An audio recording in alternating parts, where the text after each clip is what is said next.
Bonjour à toutes et à tous. Donc moi je suis Edine Aristegui. Je suis ravi d'être parmi vous ce soir et je remercie Thierry et l'ensemble des membres du Café Citoyen du Gros de nous avoir invités, d'être intéressés par ce sujet et également à vous aussi d'être intéressés et d'être nombreux ce soir. Donc pour me présenter, donc moi je mangeais de la viande, je faisais comme vous, hein, il y a un certain nombre d'années. Et lors d'un voyage en Inde, en fait, j'ai découvert que c'était possible de plus manger d'animaux et que la civilisation indienne étant multimillénaire, elle ne s'est pas éteinte. Donc c'est vrai que, ayant toujours été sensibilisé par la cause animale, dès que je suis rentré, je suis allé voir un médecin nutritionniste en disant voilà, moi je veux pas être en mauvaise santé, donc je voudrais que vous m'expliquiez comment je peux faire pour arrêter de manger des animaux. Donc il m'a expliqué. Et petit à petit, après, j'ai commencé à me renseigner, à voir toutes les souffrances des animaux. Et donc j'ai commencé à militer il y a à peu près une dizaine, 10-15 ans. Alors dans les associations à la fois pour les animaux, mais aussi pour qui protègent les humains. Et donc pour les animaux, c'était avec Droits des animaux Sud, avec Joël Verdier, qui était la première association qui organisait des manifestations régulières sur Montpellier. J'ai intégré le parti animaliste lorsqu'il s'est créé, donc un parti pour la protection des droits des animaux. J'ai pris des fonctions, donc maintenant je suis coprésident et porte-parole du parti, et j'ai été élu donc aux dernières élections municipales, donc je suis adjoint du maire de Montpellier, en charge de la question animale, justement. Voilà pour la petite présentation. Et donc voilà, le temps là, il est limité, donc je vais essayer de synthétiser les éléments. Bien sûr, si ça vous intéresse, on pourra en discuter après. Ce que je vais dire, peut-être certains ne vont pas être d'accord avec tout ce que je vais dire, mais ce sera l'occasion d'un débat citoyen tout à fait approprié. Donc je vais commencer par ma première slide. La définition des termes animalistes. Donc effectivement, c'est une définition parce que je voulais donner des définitions parce qu'on parle souvent de certains termes qu'on ne connaît pas. Donc je me suis dit c'est important quand même de les définir. Alors c'est pas les définitions du dictionnaire, hein. C'est mes définitions mais qui grosso modo sont les bonnes. Enfin j'espère. Donc l'animalisme c'est un mouvement de protection des animaux. Voilà. Pour développer les droits des animaux. La sentience animale. La sentience, c'est le fait que des animaux ressentent des émotions comme nous, positives, négatives, peuvent ressentir aussi de la souffrance ou de la joie. Vous avez probablement tous eu des chiens ou des chats, soit directement, soit quelqu'un de votre famille. Donc vous avez bien vu que ils peuvent avoir des émotions, que vous arrivez à les distinguer et qu'ils peuvent aussi souffrir. Donc c'est le fait de reconnaître que les animaux peuvent ressentir. Le welfarisme, alors ça c'est un terme anglais qui veut dire le bien-être, en fait c'est bien-être. Donc, mais comme je disais, c'est assez large parce que quand dans l'élevage, vous allez avoir, il y a une loi dans l'élevage qui disait que voilà, les poules pondeuses avaient un espace très réduit, donc qui correspond à une feuille A4, c'est-à-dire que toute leur vie, elles vivent dans ça. Voilà. Et en fait, il y a une loi qui s'est dit welfariste, où on s'est dit, bon, c'est pas possible, on peut pas cautionner qu'elles vivent toute leur vie là-dedans. Myriam en parlera plus longuement tout à l'heure. Et donc, on va quand même améliorer leurs conditions de vie. Et donc maintenant, au lieu de vivre dans l'espace d'une feuille A4, c'est une feuille A4 plus une carte postale. Voilà. Pour vous dire, voilà, la politique welfariste. Tout ça pour dire, ça peut être très léger, mais ça peut être beaucoup plus. Ça peut être aussi le fait de dire, on va ne plus faire de l'élevage intensif et les mettre dans le plein air, par exemple. Où là, ça améliore quand même considérablement leurs conditions de vie. Après, l'abolitionnisme. L'abolitionnisme, c'est le fait de considérer que on veut abolir toute forme d'exploitation animale. Donc ça va beaucoup plus loin que le welfarisme. Et donc pour des raisons éthiques, de se dire voilà, on ne veut plus cautionner une quelconque exploitation que ce soit des animaux. Et donc ça amène à d'autres notions. Donc l'antispécisme. L'antispécisme, c'est le fait de dénoncer la relation qu'on peut avoir avec les animaux, où certains on va les considérer très bien, même parfois mieux que certains humains, dans les faits, hein, parce que son chien, son chat, on leur donne de la nourriture, on leur donne de l'amour, on les embrasse, on donne beaucoup d'argent pour qu'ils aillent chez le vétérinaire, hein, ça coûte très cher, vous le savez. Quand je dis on les considère mieux, c'est dans le sens où on peut avoir parfois des personnes qui n'ont pas de domicile et qui sont dans la rue, et on va juste leur donner de temps en temps voilà, un peu d'argent, mais on ne va pas pour autant leur donner autant d'argent ou autant d'amour qu'on ne le ferait pour son propre animal de compagnie. Et donc certains animaux, voilà, ça va être vraiment des membres de la famille, on va même les pleurer lorsqu'ils vont mourir. Alors que pour d'autres animaux, comme les animaux d'élevage, on va payer quelqu'un pour les tuer. Puisqu'en fait, on les tue pas nous directement, mais quand on va acheter une barquette de gigot ou un steak ou voilà, du poulet, etc., eh bien, on va payer quelqu'un qui va faire le sale boulot. Donc nous, on ne veut pas le voir, mais on va payer. Donc. Et on ne réfléchit pas à les conditions de vie qu'ils vont avoir durant toute leur vie, surtout si c'est de l'intensif. Voilà. Tout ça pour dire que c'est ça le spécisme, c'est de considérer différemment les êtres selon leur espèce. Et l'antispécisme, c'est vouloir arrêter cette distinction-là et vouloir respecter les animaux, peu importe leur espèce, au même niveau. Donc on va avoir différents types de régimes. Le végétarisme, c'est le fait de ne plus consommer de produits carnés, que ce soit de la viande ou du poisson. On va avoir le végétalisme, c'est le fait de ne plus consommer de produits animaux quels qu'ils soient. Donc on va aussi enlever les œufs, le lait, le miel, etc. Alors vous allez me dire, bon, la poule, elle pond son œuf, c'est normal, elle n'a pas spécialement mal, donc je suis d'accord avec vous sur ce principe-là. Mais, mais tout à l'heure, tu vas en parler de tout ce qui se passe en fait dans l'élevage. Il y a beaucoup de souffrances, donc je ne vais pas détailler là, Myriam le fera. Il y a beaucoup de souffrances aussi indirectement liées à la production d'œufs ou de lait. Voilà. Qu'on ne sait pas forcément, mais moi c'est justement en me renseignant que j'ai appris tout ça. C'est pour ça, après, que je suis devenu végétalien. Et le véganisme, ça va au-delà. Donc le véganisme, c'est vraiment le mode de vie. C'est-à-dire qu'on ne va plus porter de cuir. En plus d'être végétalien, on ne va plus assister à des spectacles où on exploite des animaux. Voilà. C'est-à-dire tout notre mode de vie se fonde sur la non-exploitation des animaux. Donc on fait aussi une distinction de protection animale et protection de la biodiversité. On parle souvent de biodiversité, mais la biodiversité, en fait, c'est la protection des animaux qui sont en voie d'extinction. Mais on considère dans l'animalisme qu'il faut tout autant respecter et protéger les animaux communs, comme les pigeons par exemple, parce que justement, ce sont des êtres qui sont sentients et qui, comme vous et moi, ressentent la douleur et donc autant leur éviter et qu'ils vivent dans des conditions dignes et adaptées à leur espèce. Et puis l'anthropodénie.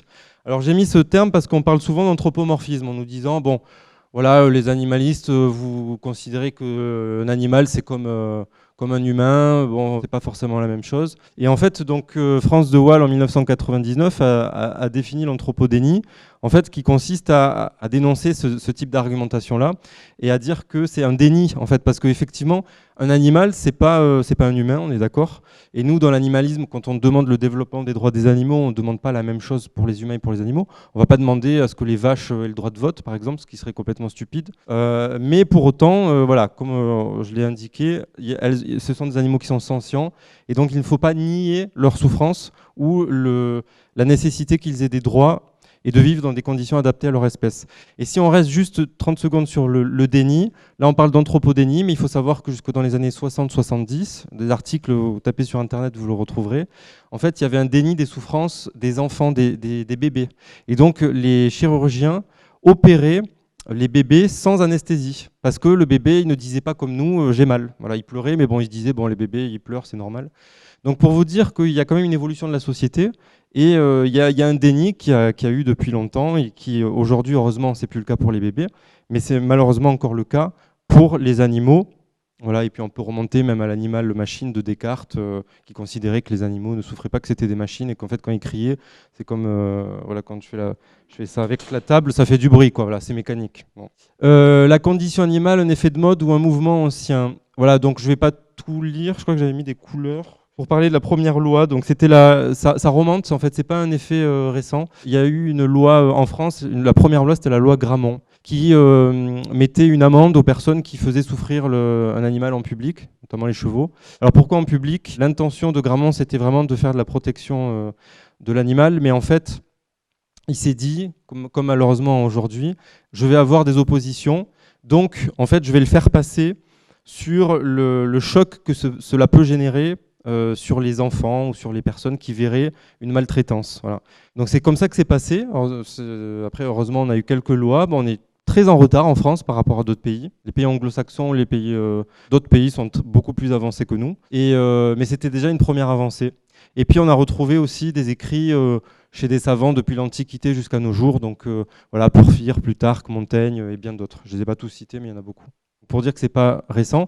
Et là, alors je vais pas tout lire, mais ça m'a bluffé en fait quand j'ai lu Jean Meslier, qui est un prêtre du XVIIe siècle, parce que en fait, donc ce qui est en bleu, c'est vraiment moi. Alors je l'utilise avec d'autres mots, mais c'est vraiment les argumentations que j'utilise moi aujourd'hui quand je parle d'animalisme. Et vous pourriez, les conseils municipaux sont filmés, on pourrait retrouver vraiment la même chose. Donc en fait, il dit que c'est une cruauté, une barbarie de tuer, d'assommer et d'égorger, comme on fait, des animaux qui ne font point de mal, car ils sont sensibles au mal et à la douleur aussi bien que nous. C'est la définition de la sentience que je vous ai dit avec d'autres mots. Mais c'était assez impressionnant, et ça vous montre qu'en fait, cette notion, cette réflexion, elle date déjà depuis longtemps. Voilà, après, il redit un peu la même chose. Il faut inhabituellement croire aussi qu'ils sont sensibles, aussi bien que nous, au bien et au mal, c'est-à-dire au plaisir et à la douleur. Voilà, c'est la sentience. Alors, j'ai voulu aussi vous mettre en avant des termes spécistes, parce qu'il y a une volonté, notamment des lobbies de l'exploitation animale. J'ai pris le terme désanimaliser pour faire un parallèle avec déshumaniser les animaux en les chosifiant. Donc, par exemple, au lieu de dire tuer, on va parler de réforme ou de prélèvement à la chasse. Réforme, c'est, vous savez, dans l'élevage, on dit la vache, elle est trop âgée, donc on va la réformer. Tout ça, c'est pour ne pas choquer, en fait. Parce que si on disait, votre voisin, il dit, oui, demain, je vais tuer, je vais égorger le cochon ou la vache, ça pourrait plus choquer, surtout s'il y a des enfants à côté de vous. Alors que s'ils vous disent, oui, je vais réformer la vache, bon, voilà, on sait, les enfants, même, ils savent pas ce que c'est. Prélever, c'est dans la chasse. Quand on prélève, donc on tue. Au lieu de donner le nom des animaux pour parler d'individus, parce que ce sont des individus, on va parler de volaille, on va généraliser. La volaille, c'est tout ce qui est volatile. On va parler de bétail, donc ça c'est dans l'élevage. On va parler de gibier, dans la chasse, ou de nuisibles. Le nuisible, ce sont les animaux le plus souvent, qui sont appelés comme ça. Donc ce sont les animaux liminaires, donc ça va être les surmulots. On préfère dire surmulot que rat, parce que rat, ça fait peur. On pense à la peste noire de l'époque, donc surmulot, c'est moins connoté négativement. Voilà, enfin bon, des animaux de ce type-là.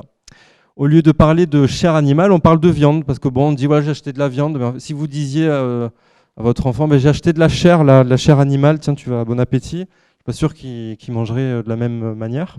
Et on parle aussi beaucoup de tonnage. 50 tonnes de vaches, 30 tonnes de poulets. Mais en fait, bon là, j'ai pas forcément les chiffres avec moi, mais c'est vraiment des centaines de millions d'animaux qui sont tués tous les jours, voilà, en France. Et si on prend aussi les animaux marins. Donc c'est énorme. Et donc quand on parle de tonnage, on voit pas. On dit X tonnes, on n'arrive pas à mesurer le nombre d'animaux qui ont été tués et qui ont suffoqué, qui ont souffert, qui ont pleuré, parce que les animaux pleurent aussi, il faut le savoir. Les vaches pleurent, les différents animaux pleurent. Et voilà, donc on parle de tonnes. Et puis pour parler des pratiques générant des souffrances, mais visant à les diminuer, on va parler de bien-être animal. Donc là, c'était dans le titre. Mais c'est vrai que nous, on préfère parler de conditions animales, parce que dans les abattoirs, on va parler de bien-être animal. Il y a quelqu'un qui s'occupe du bien-être animal. Mais comment peut-on parler de bien-être quand l'animal, en fait, il va se faire tuer?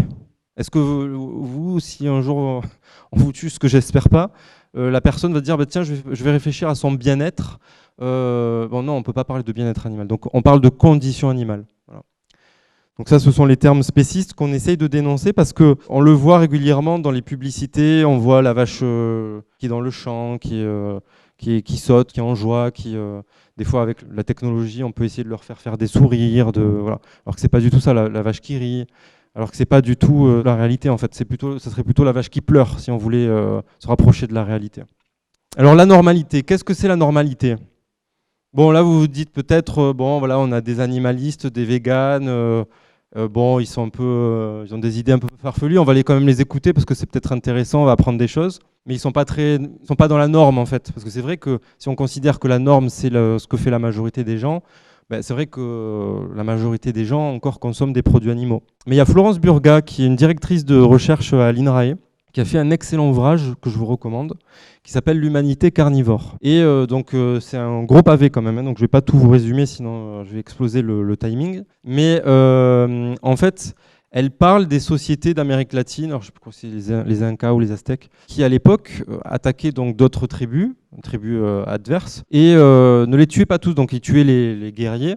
Et puis il restait principalement les femmes et les enfants, ou les vieux. Et donc en fait, au lieu de les tuer ou au lieu de les laisser, il les prenait, il les embarquait avec eux, et il les parquait et il les faisait grossir, comme on fait avec les animaux. On donne, comme on dit des fois, certains donnent à manger au cochon pour le faire grossir, pour avoir plus de viande, pour avoir plus de muscles. Et en fait, donc il faisait ça, il les faisait manger. Et après, il les tuait. Ils avaient des genres de boucheries, comme nous on a aujourd'hui, avec, on pouvait prendre une côte peut-être d'enfant, un gigot de femme, ou je sais pas. Enfin voilà. En fait, c'était normal parce que c'était leur société, elle était comme ça. Ils avaient vécu tout le temps comme ça, en fait, en tuant les humains. C'était une société anthropophage, et donc en fait, c'était pour eux la norme.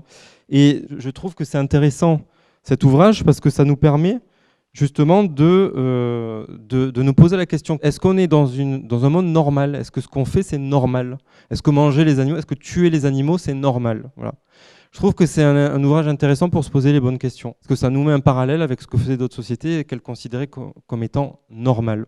Et en plus, il faut se rappeler qu'aujourd'hui, Thierry l'a dit, aujourd'hui, on mange, voilà, avec notamment l'élevage intensif, les humains mangent, notamment dans nos sociétés, mangent énormément d'animaux.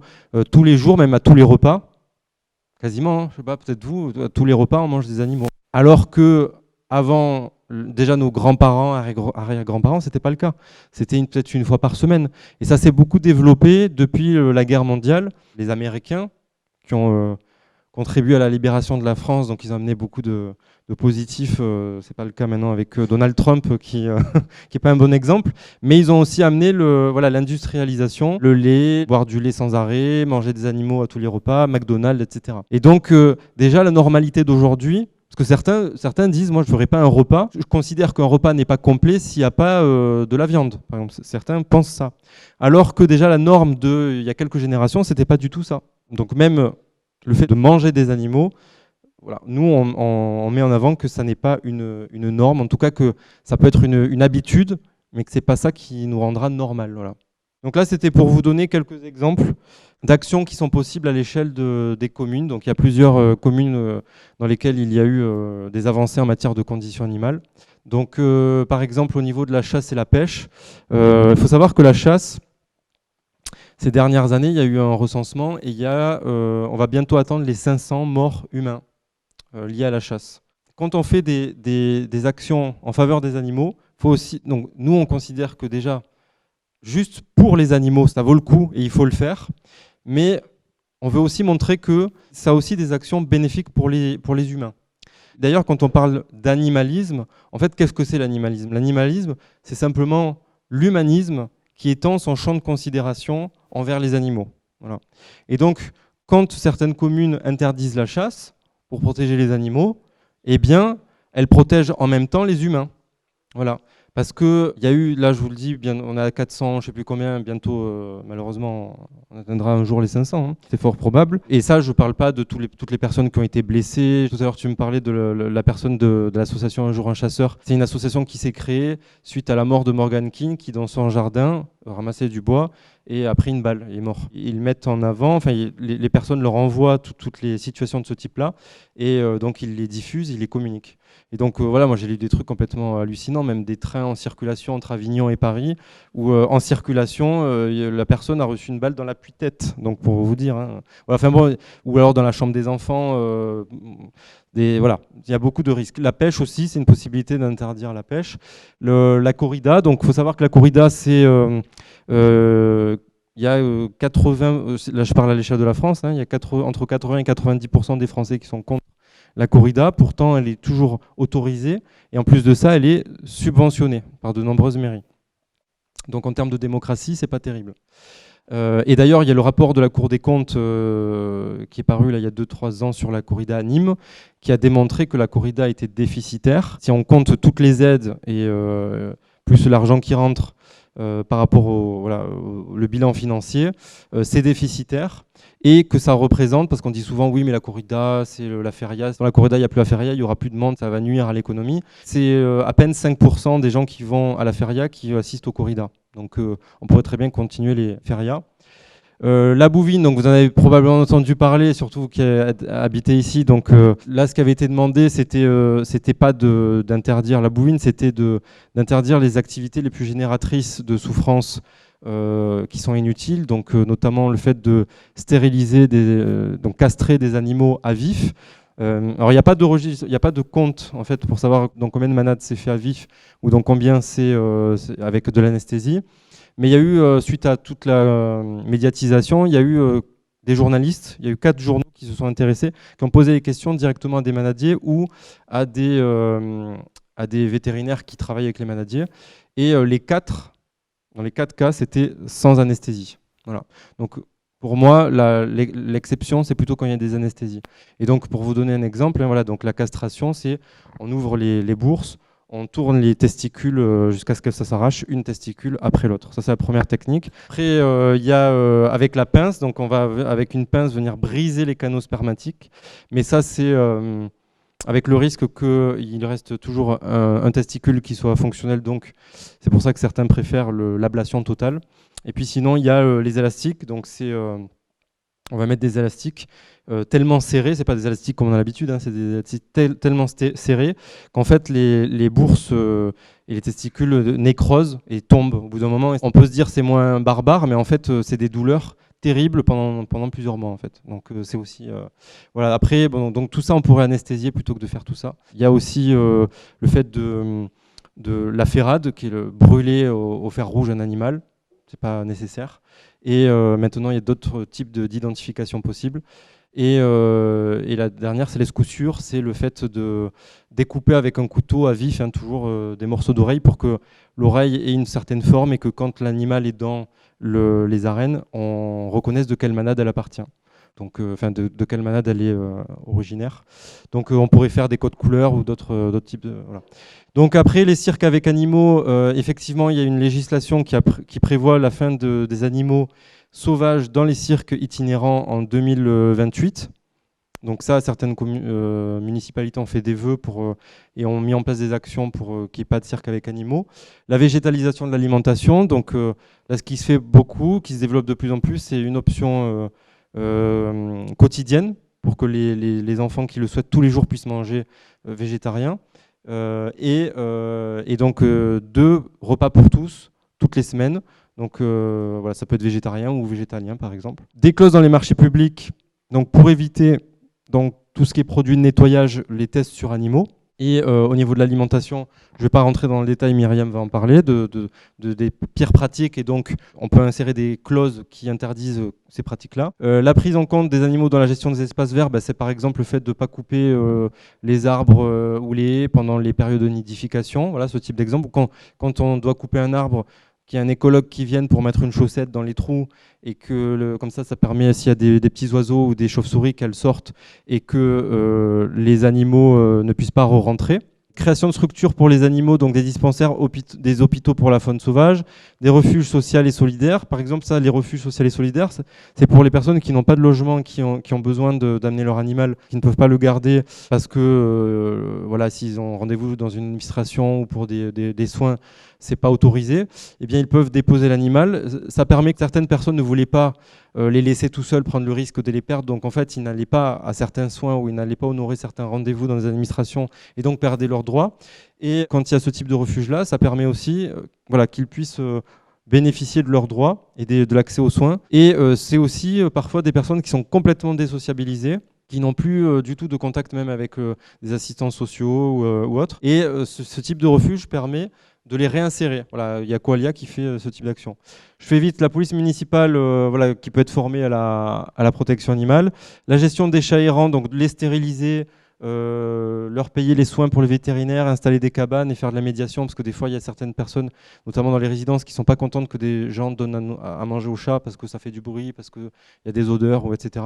Donc il peut y avoir des prestataires de médiation. Des subventions pour les associations et puis leur donner des locaux, c'est très important. Régulation évidemment éthique des animaux liminaires, donc les pigeons. Il y a encore certaines communes qui tuent par exemple les pigeons, alors qu'il y a des méthodes tout à fait non létales et efficaces qui fonctionnent, donc c'est pas du tout normal. Et puis voilà, voilà, les zoos, il faut savoir, je conclurai là-dessus, qu'il y a 100 ans ou 150 ans ou peut-être un peu plus, il y avait les zoos humains, hein, sur l'esplanade par exemple à Montpellier. Il y avait des personnes qui venaient des colonies, qui étaient parquées, et les gens occidentaux, enfin de Montpellier, venaient comme dans un zoo regarder les gens comme les animaux dans les zoos.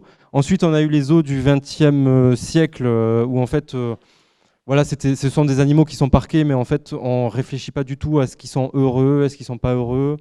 Et le futur des zoos, en fait, c'est les refuges où on a tellement d'animaux à pouvoir sauver, qui ont besoin d'un refuge, justement. Là, les cirques, je vous ai donné l'exemple des cirques avec animaux. En fait, certains cirques ne pourront plus conserver les animaux, donc où est-ce qu'ils vont les mettre? Ou alors, les villes récupèrent souvent des animaux dans la rue, hein, ça peut être des poules, des cochons, etc.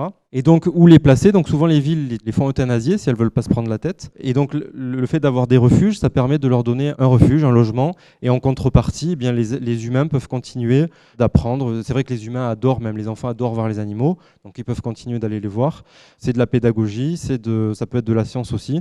Mais la différence, c'est que c'est gagnant-gagnant, c'est-à-dire c'est aussi au bénéfice des animaux. Il ne faut plus voir comment j'exploite les animaux, qu'est-ce que je vais en retirer, mais dans notre relation, et je conclurai là-dessus, dans notre relation avec les animaux, comment moi c'est positif pour moi, mais c'est aussi positif pour eux. Voilà. Donc c'est gagnant-gagnant, c'est la vision du XXIe siècle. Voilà, je vous remercie et je répondrai à vos questions.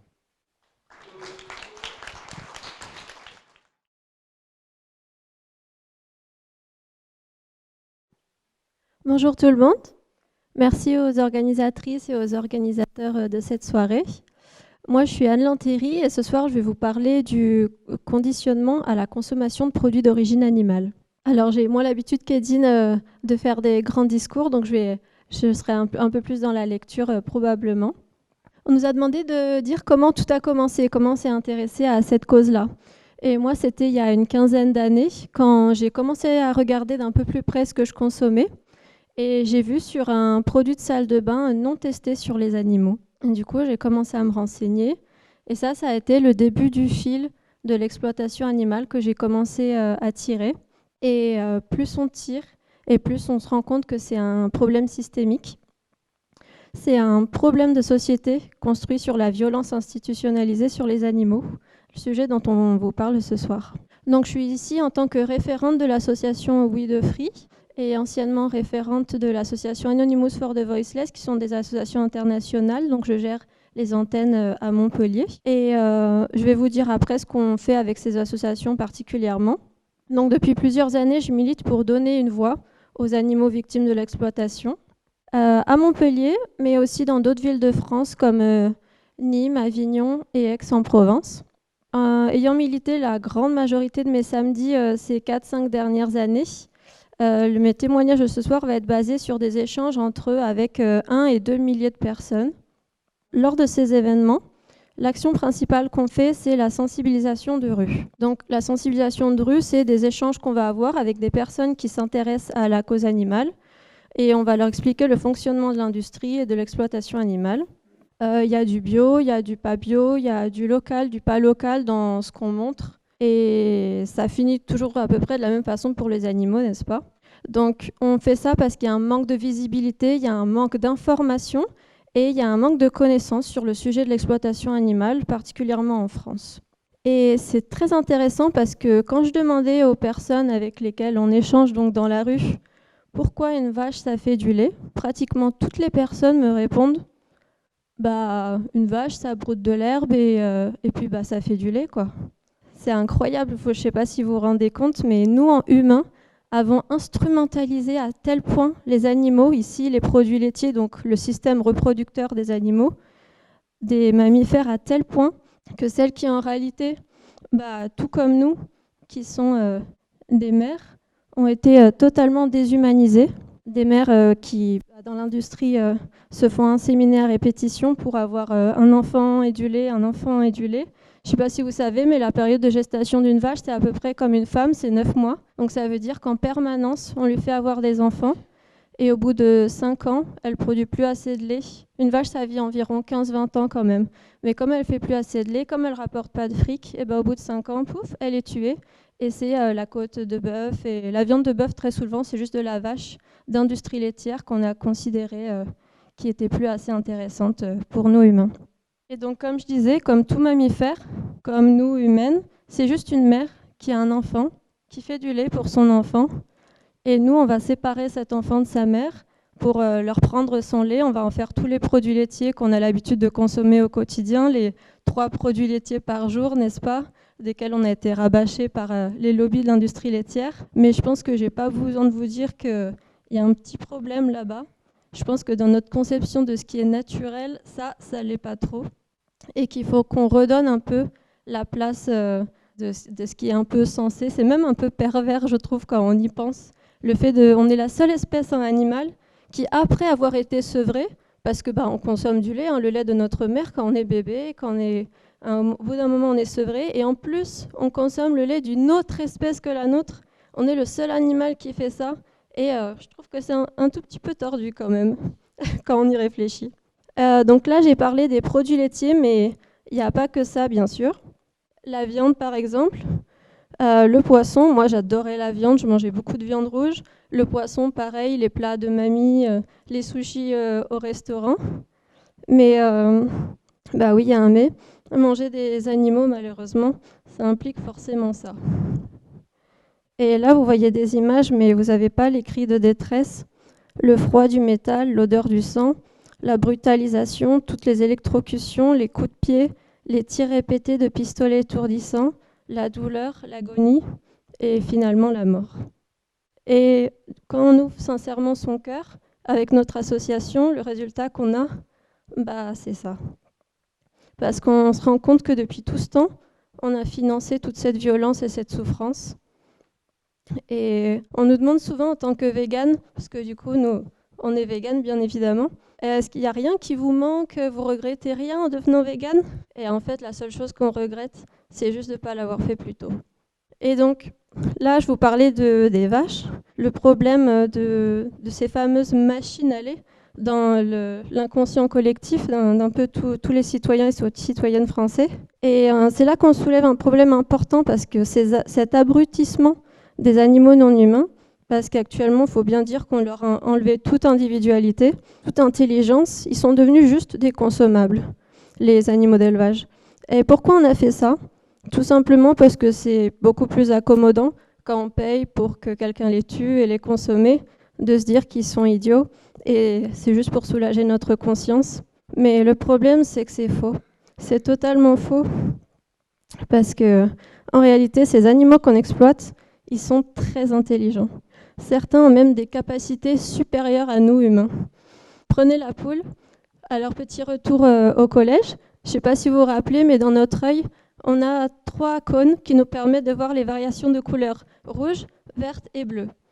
La poule, elle a un cône supplémentaire qui lui permet de voir les variations d'ultraviolet. C'est-à-dire qu'elle a une palette de couleurs supérieure à la nôtre. Elle a une variation que nous, on n'est même pas capable d'imaginer parce qu'on ne l'a jamais vue. Donc elle a vraiment une capacité merveilleuse au niveau de la vision de tout ce qui l'entoure. Le cochon, pareil, au niveau du gron, il a des sensations au niveau des papilles que nous, on ne connaît pas non plus. Il a beaucoup plus de niveau sensoriel à ce niveau-là. Ce sont des fins gourmets. Ah oui, ça, je ne le connaissais pas par cœur, mais j'ai appris récemment qu'ils ont 26 vocalisations que nous, humains, arrivons à reconnaître, parce que ce qu'on sait d'eux, ce n'est pas tout ce dont ils sont capables, bien évidemment. Et si on prend la peine de les écouter, il y a une capacité de communication avec ces autres animaux qui est assez incroyable. Avant de passer sur la suite, je vais m'attarder sur les poules, parce qu'on a évoqué tout à l'heure le fait que dans l'industrie des œufs, une poule, ça pond naturellement un œuf, donc où est le mâle? Il faut savoir que la poule, naturellement, elle pond un œuf toutes les 3 semaines. Donc ça, c'était la race à l'état naturel. Nous, on a fait de la sélection génétique pour que ça rapporte du fric, et pour notre intérêt, parce qu'on aime les œufs, donc on veut en consommer plus. Et donc aujourd'hui, une poule, ça fait un œuf par jour environ, peut-être tous les 2 jours. Mais donc, si on se reconnaît à c'est quoi un œuf pour une poule, c'est un ovule non fécondé. Donc c'est comme pour les règles pour une femme. C'est comme si on avait créé des femmes qui ont leurs règles tous les jours en permanence. Donc c'est des êtres qui sont en perpétuelle souffrance parce que c'est beaucoup plus que ce que leur corps ne peut supporter. Donc oui, quand on achète des poules, quand on achète même une poule dans son jardin, malheureusement, c'est cette race pour laquelle on a un intérêt qu'on va acheter. Et quand on achète des œufs, c'est ça qu'on finance au final. Donc les animaux sont des êtres sensibles, ils ressentent la joie, la tristesse, comme l'a dit Edine tout à l'heure.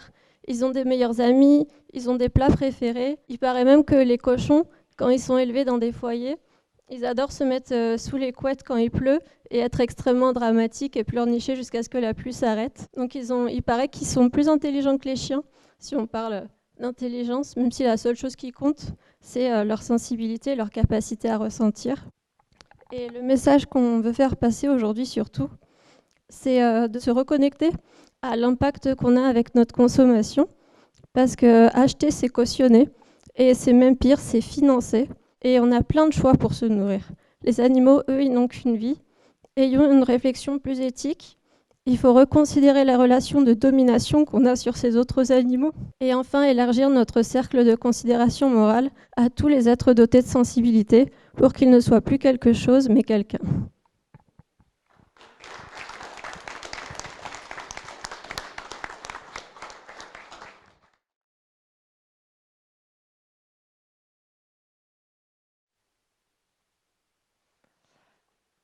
Bonjour tout le monde, merci d'être venu nous entendre parler de la cause animale. Moi aussi, je n'ai pas l'habitude de parler en public, c'est la première fois que je prends la parole sur ce sujet. J'ai toujours été particulièrement sensible au sort des animaux parce qu'ils n'ont pas la parole, donc on les oublie souvent. Et sinon, dans la vie, je suis développeuse web. Et donc j'ai postulé chez L214 en tant que développeuse web. Donc je travaille actuellement dans l'association L214 de défense des animaux d'élevage au pôle web. Voilà. Et sur mon temps libre, j'essaye de parfois porter la parole des animaux comme je le fais aujourd'hui. Donc après ces deux présentations, moi je vais vous donner quelques chiffres sur l'élevage. Et on va essayer de comprendre ensemble pourquoi la consommation de viande ne baisse pas en France, alors que la majorité des Français, plus de la moitié des Français, disent avoir diminué la viande. Et on va voir comment agir. Tous les jours en France, 3,2 millions d'animaux d'élevage sont abattus. Depuis le début de cette présentation, en moyenne, donc depuis 1 heure, en moyenne, 150 000 ont été abattus. C'est énorme. Et la plupart de ces animaux, on ne les voit pas. Donc on voit certes quelques vaches dans les prairies, mais en fait, les poulets de chair, les cochons sont derrière des murs, souvent d'élevage intensif. En parlant d'élevage intensif, 8 animaux sur 10 sont en élevage intensif en France. 95% des cochons, 84% des poulets. L'élevage intensif, ça veut dire produire toujours plus vite et avec toujours moins d'espace pour les animaux. Edine parlait tout à l'heure d'une feuille A4 pour les poulets de chair, par exemple. Oui. Et c'est déjà une souffrance en soi de rester toute sa vie dans un élevage sans voir jamais l'extérieur. Mais en plus, on leur fait subir d'atroces souffrances dues à l'élevage intensif. On pratique fréquemment des mutilations. Parce qu'en fait, il faut se rendre compte que ces animaux sont parqués dans des enclos très nombreux, donc il y a une grande promiscuité entre eux, et ils n'ont rien à faire, et donc ils deviennent fous, et nous aussi, à leur place, on deviendrait fous. Donc parfois, ils s'attaquent entre eux. Donc pour éviter les blessures et ensuite les infections, etc., on pratique des mutilations. Donc par exemple, sur les poulets, on leur coupe un bout du bec, alors que leur bec est très sensible, on leur coupe un bout du bec pour pas qu'elles blessent leurs congénères. Pour les porcelets, quand ils sont tout petits, on leur coupe la queue parce que la queue, c'est une partie du corps qui peut-être est rigolote, je ne sais pas, en tout cas qui se fait facilement mordiller par les autres. Et donc, pour prévenir des blessures, des infections, on leur coupe la queue. tout ça sans anesthésie. Alors c'est réglementé, la loi l'interdit, mais de fait c'est massivement pratiqué. Je crois que 99% des élevages intensifs pratiquent ces mutilations alors que c'est interdit par la loi. Pourquoi ? Parce que les éleveurs ont des milliers d'animaux à s'occuper. Et ces milliers d'animaux sont entassés. En fait, pour garder leur productivité, ils se retrouvent poussés à enfreindre la loi et donc avoir recours à ces mutilations.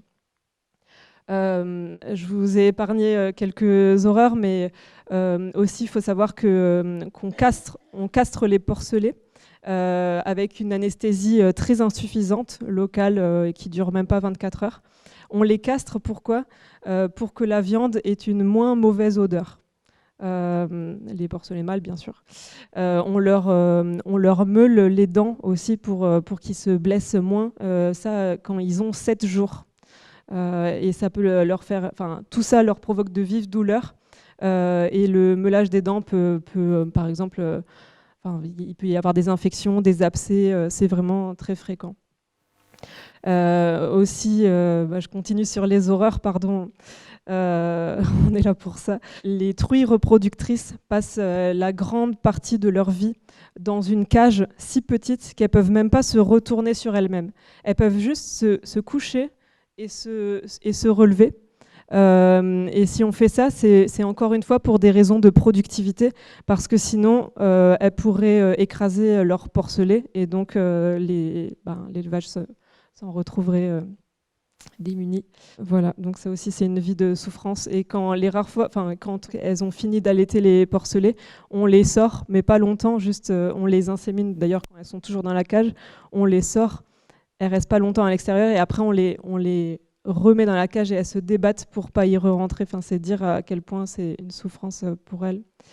Autre aspect de l'élevage intensif, on sélectionne les animaux pour qu'ils aient le plus de viande possible, encore une fois pour des raisons de productivité, de rentabilité. Donc là, c'est un exemple d'une souche croissance rapide d'un poulet, donc des poulets de chair, des poulets qu'on mange. Il atteint sa taille adulte à 35 jours. 35 jours, c'est rien.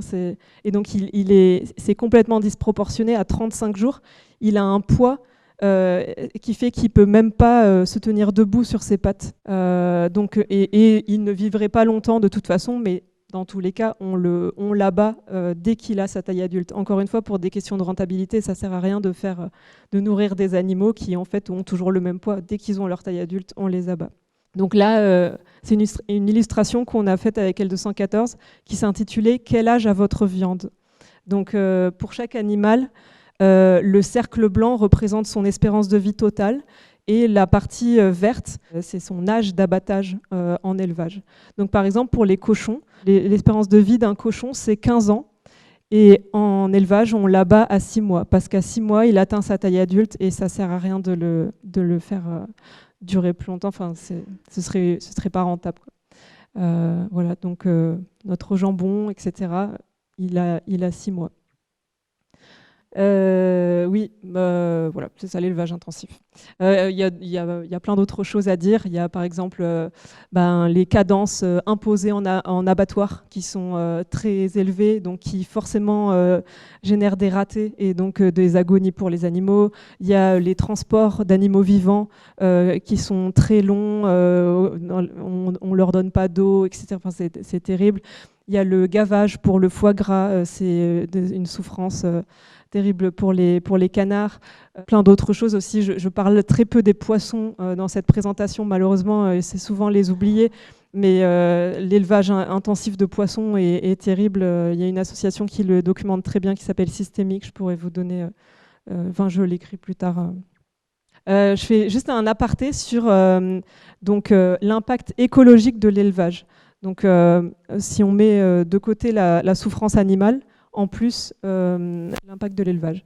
Donc, si on prend tous les mammifères terrestres et qu'on les pèse, le poids des mammifères d'élevage est de 58%, alors que nous, tous les humains, du monde entier, on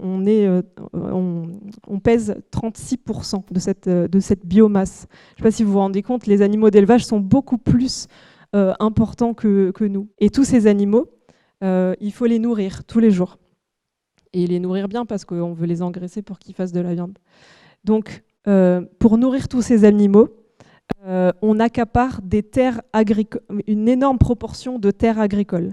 C'est estimé à 80% les terres agricoles pour l'élevage. Donc un régime carné, une alimentation carnée, nécessite 3 à 4 fois plus de surface agricole qu'une alimentation végétale. Pareil, une alimentation carnée va générer 2 fois plus de gaz à effet de serre qu'une alimentation végétale. Elle va nécessiter 5 fois plus d'eau qu'une alimentation végétale. Et il y a plein d'autres choses à dire, comme des pollutions, etc. C'est un gaspillage monstre, en plus de provoquer beaucoup de souffrance pour les animaux. Donc, la seule façon qu'on voit pour réduire ce gaspillage en ressources et la souffrance animale, c'est de diminuer notre consommation de produits animaux pour au moins atteindre une sortie possible de l'élevage intensif. Mais il faut vraiment diminuer pour pouvoir sortir de l'élevage intensif. L'élevage intensif, il est presque nécessaire pour toute la consommation qu'on a, donc il faut diminuer. Alors 53% des Français, je disais tout à l'heure, plus de la moitié des Français disent avoir diminué leur consommation de produits animaux ces dernières années. Et pourtant, là c'est un graphe de l'évolution de la consommation de viande en France de 1950 à 2020. On voit que ça a beaucoup augmenté jusqu'à peu près à 1980. Et puis depuis, ça stagne à environ 80 kilos par habitant par an. Plus 30 kilos de poissons. Toujours oublier les poissons. Donc la consommation de viande stagne, même si la moitié des Français disent avoir diminué. En plus de ça, il y a eu un report sur le poulet. Ces dernières années, on observe un report de la viande rouge vers la viande blanche. Donc la même consommation de viande, mais juste on mange plus de volaille, de poulet, que de porc et de bœuf. Et ça peut vous paraître anodin peut-être, mais la viande de poulet tue beaucoup plus. Pourquoi ? C'est mathématique, un poulet c'est petit. Donc pour faire 1 tonne de viande, là où on aurait besoin de 3 ou 4 vaches, là, on a besoin de 600 poulets. Voilà. Donc non seulement la consommation de viande en France, elle stagne, mais en plus le nombre d'individus tués augmente. Voilà. Alors pourquoi la consommation de viande stagne ? Parce que la viande est partout. On a l'impression de choisir ce qu'on mange, alors que c'est la viande qui nous choisit. Ou plutôt pas la viande, mais les industriels de la viande, les politiques publiques, la grande distribution, la restauration. En restauration, si vous allez au restaurant, vous verrez sur la carte beaucoup de choix contenant de la viande ou du poisson. Et très peu de choix, si ce n'est pas du tout, contenant pas de la viande ou du poisson, végétarien. Dans les supermarchés, pareil, on est inondé de viande. Les supermarchés représentent 70% des achats alimentaires. Donc ils ont le pouvoir de nous faire changer nos habitudes s'ils le voulaient. Mais on est inondé de viande. On retrouve dans les rayons énormément de packaging différents pour au final le même produit, et potentiellement c'est le même cochon qui est dans plusieurs de ces barquettes. Mais ça nous donne l'illusion du choix. C'est une stratégie marketing qui consiste à faire croire au consommateur qu'il a la liberté de choisir entre plusieurs produits, là où en fait il est prisonnier d'un même type de produit, c'est-à-dire là du jambon ou de la viande. Et ça profite aux industriels de la viande. Il y a aussi le marketing. Il y a 39% de plus de promotion dans les supermarchés sur les produits qui contiennent de la viande. Et en passant, le prix de la viande, ce n'est pas le vrai prix de la viande. Le prix de la viande est beaucoup plus bas que ce que ça coûte réellement. S'il est si bas, il est artificiellement bas, c'est parce que l'État et l'Europe donnent beaucoup de subventions à l'industrie de la viande. Et ces subventions ne profitent pas tant aux éleveurs, qui sont souvent criblés de dettes. Ces subventions, elles profitent aux industriels de la viande et aux coopératives. Aussi, 9 plats préparés sur 10 contiennent de la viande. Les lasagnes bolognaises, les gratins d'endives, etc. À l'époque, on mangeait des rôtis, des entrecôtes. Donc ça nous donnait l'impression vraiment de manger de la viande. Aujourd'hui, on en mange beaucoup moins. Mais par contre, on mange beaucoup plus de plats qui contiennent de la viande, mais qui n'en portent pas forcément le nom, où la viande est en sauce bolognaise, etc. Donc ça ne nous donne pas l'impression de manger de la viande. Et c'est pour toutes ces raisons qu'on a l'impression d'avoir diminué notre consommation de viande, mais l'industrie de la viande nous en vend tout autant. Donc l'écart entre ce qu'affirment les citoyens consommateurs et la réalité vient pas d'une incohérence de la part des citoyens, vient pas d'une irrationalité de la part des citoyens. Il s'explique par le manque d'action des pouvoirs publics et des entreprises pour transformer notre environnement alimentaire. L'environnement alimentaire actuellement, c'est que la viande est présente partout. Et il faut le transformer si on veut vraiment que les gens mangent moins de viande. Donc c'est pas quand on veut, on peut.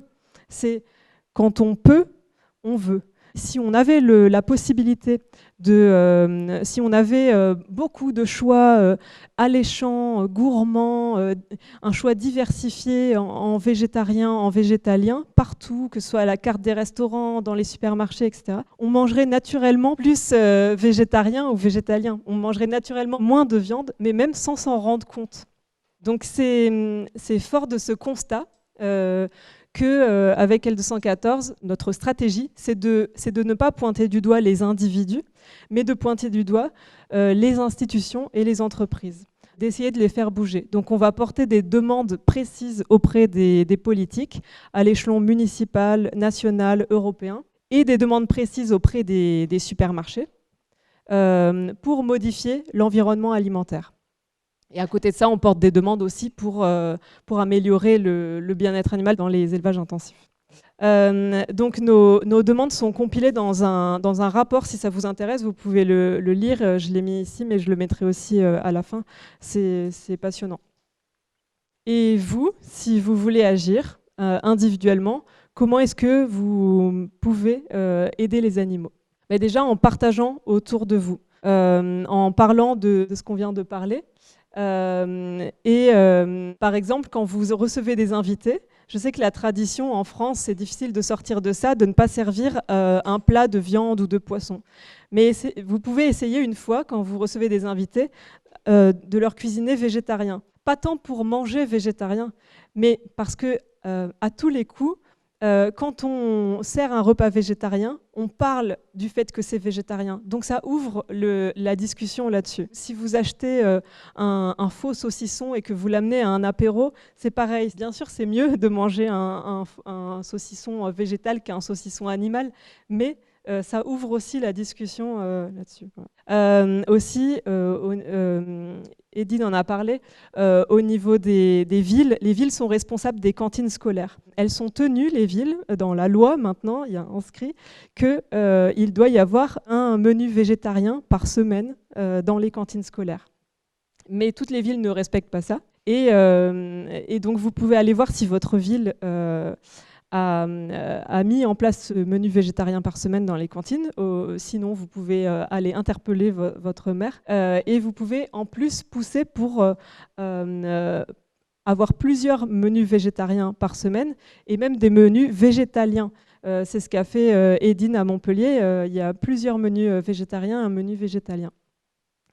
Et une option quotidienne végétarienne en plus. Il est super fort. Au restaurant, pareil, vous pouvez demander à vos restaurants favoris, ou je ne sais pas, n'importe quel restaurant, de mettre à la carte déjà des plats végétariens, mais plusieurs choix. Idéalement, autant de choix que des plats de viande. Et pas tant pour les végétariens, parce que nous, les végétariens, on est habitués à demander à prendre un plat de viande sans la viande. Ça, c'est pas problématique pour nous. Mais l'utilité à ce qu'à la carte, il y ait affiché beaucoup de choix végétariens, c'est pour les gens qui ne sont pas végétariens et qui vont lire la carte et qui vont dire « Ah oui, tiens, je vais prendre ça », alors qu'ils ne l'auraient pas fait si ce n'était pas affiché à la carte. C'est ça, quand je parle d'environnement alimentaire, c'est voilà, changer l'environnement pour pour qu'on soit tenté de manger moins de viande.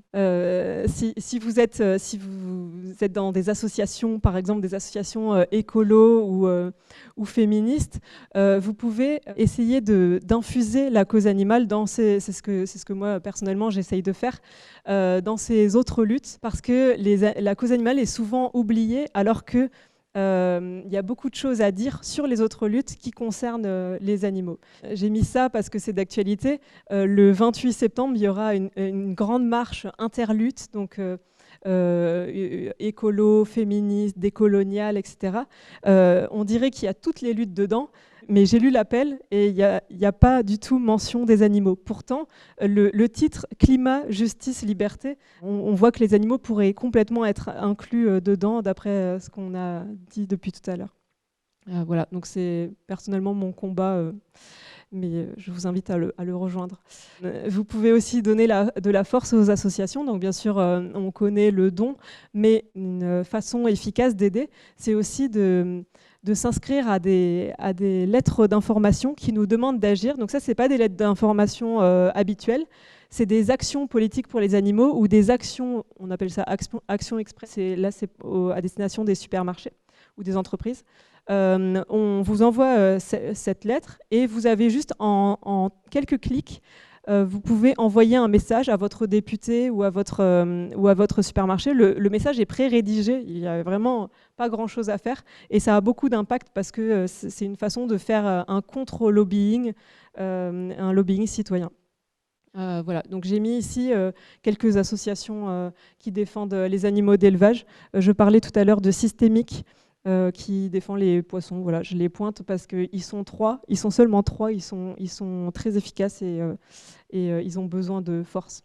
Vous pouvez aussi réduire votre consommation de produits animaux, vous l'attendiez peut-être, donc avec des actions simples, petit à petit. Par exemple, au prochain Noël, vous pouvez peut-être, si vous avez envie, remplacer le foie gras. Personnellement, c'était la première action simple que j'ai mis en place moi. Vous pouvez découvrir l'alimentation végétale, vous intéresser à la nutrition végétarienne et par exemple vous inscrire à des challenges. À L214, on propose un challenge 21 jours pour découvrir l'alimentation végétale. On vous accompagne avec des recettes, avec des conseils de nutrition, etc. Et vous pouvez voir combien de temps vous tenez. En tout cas, c'est toujours intéressant. Et quatrièmement, si vous voulez continuer à manger des produits animaux, à choisir, c'est mieux de choisir des produits qui ne sont pas issus de l'élevage intensif. Et donc pour s'en assurer, le bio, c'est mieux. Mais c'est pas parfait, le bio, loin de là. Il y a beaucoup de souffrance aussi pour les animaux en bio, et les abattoirs sont les mêmes pour les animaux en bio ou pas en bio. Voilà. Et juste pour finir, j'aimerais dire quand même que donc on vit dans une société spéciste avec beaucoup de lobbying pour qu'on mange des produits animaux. Donc être vegan, c'est un privilège. Tout le monde n'a pas le temps, le pouvoir ou les sous pour devenir vegan, pour changer ses habitudes alimentaires. Donc il ne faut pas culpabiliser. Voilà, l'important c'est de ne pas oublier les animaux, ces milliards d'animaux qui sont actuellement dans des élevages qu'on ne voit pas, mais qui sont bien vivants et qui sont exploités pour notre consommation. Donc voilà, tout le monde est légitime à défendre les animaux à sa manière. Merci.